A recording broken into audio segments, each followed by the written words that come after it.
Hello everyone, how are you doing? This is Daryl Guberman. I know you have not heard from me in a while, but I want to get back and start this two-part series. This is going to be part one. Actually, this is going to be a standalone. But this is about the International Laboratory Accreditation Cooperation. The real acronym, the international acronym for that, is not International Laboratory Accreditation Cooperation as much as it is Laboratory Accreditation credible? After I get done showing you this, you're going to scratch your head. Now, most of you will probably be drooling. I hope not. But many in the quality arena and those that take care of quality for companies go to ASQ meetings, and all they do is they eat their dinners and then they leave and then listen to the speaker.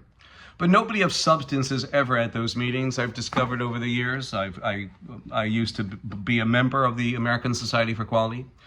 You don't have the vice president of a company going in and speaking. And if you do, they go in and get out and eat and go, and drink their champagne and go, whatever. Nobody of substance. You can see that with Boeing, how they fudge documentation. You can see it with Pfizer and Johnson & Johnson, how they skip quality processes and standards. And you can see it with Lockheed, with their LCS Littoral battleship, and also after they built 801, the first aircraft on that market. After their 800 ships, they still have quality issues, and they all sit on ANSI's board, right over by federal agencies that protect them, like the FBI with Christopher Wray, who talks so vehemently about communist China. Yet between 2015 and 21, he must have been liking his wonton soup, because being a member of ANSI, you're also involved with communist China during those years.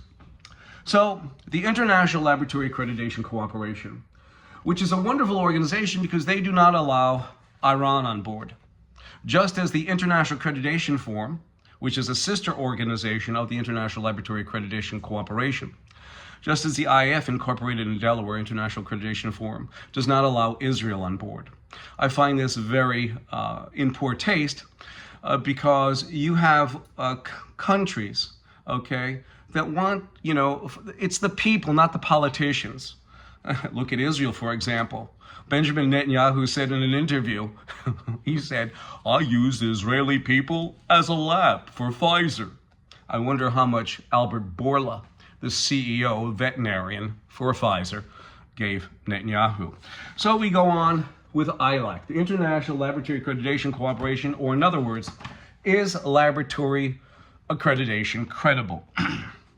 An IFMLA or MRA is equivalent, and Randy Doherty here was the vice president of ANAB, the chairman and also the principal in the IF 990 tax firm in 2014, so he should know what was going on. So he said an IFMLA is equivalent in accreditation to ANAB. So you have countries like Pakistan and Iran. Pakistan, who harbored Osama bin Laden.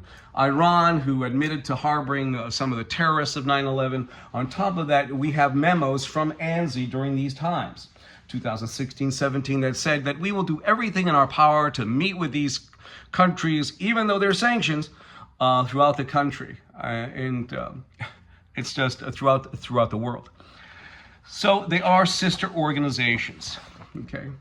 In about 2017, 18, 2019, maybe it was, I put out a video concerning A2LA, which is an accreditation body for laboratory. I put it out. A woman there, an Ashley Morton at A2LA, stated that ANSI and ANAB are separate entities, and I said no. I said they are not. ANSI sits on A2LA sits on ANSI's board, and they also sit on the IF. At the time, between 2015 and 2021, it was taken over by communist China. We further went on after we saw A2LA, and we saw this article that said a majority of failures happen in accredited laboratories. We went on further to look at the International Laboratory Accreditation Cooperation, or as we fondly call it, is a laboratory accreditation credible? And you will find out that it is not credible. In fact, we have a Miss Pamela Sale, the Vice President of Quality for ANAB, ANSI-ANAB. ANSI, the American National Standards Institute, took over complete control over ANAB, the American National Accrediting Board, in 2018. We have Miss Pamela Sale here, who said under legal deposition in the court, she said, and I will read you number 1 because that's the most important part. One of the issues is that there is no commonly agreed upon set of standards, and I'm going to put phlebotomy labs and biolevel 4 labs in honor of Wuhan, China. One of the issues is that there is no commonly agreed upon set of standards that forensic labs around the country have to follow. Forensic labs, phlebotomy labs, or biolevel 4 labs. Instead, there are informal guidelines that labs can choose to follow or not, which means you have out-of-control conditions. That means, is laboratory accreditation credible? It's not. In fact, we have a certificate here that's signed by Pamela Sale. So basically, she's adding insult to injury by first admitting that there is no commonly agreed upon set of standards that these labs go, and she's approving it for the money for this certificate. We have articles here, like Austin's crime lab, where she gave the deposition, points to a national crisis. As disturbing as these revelations are, the Austin lab is not alone. Similar scandals have occurred in labs in major cities across the country, including neighboring Houston, as well as St. Paul, Detroit, New York, and Philadelphia.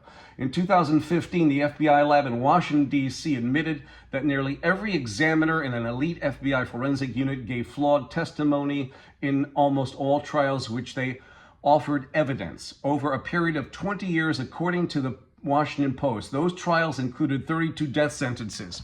So is a laboratory accreditation credible? I'm asking you, okay?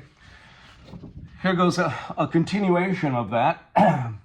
National Accrediting Board, ANSI, took away accreditation from this laboratory.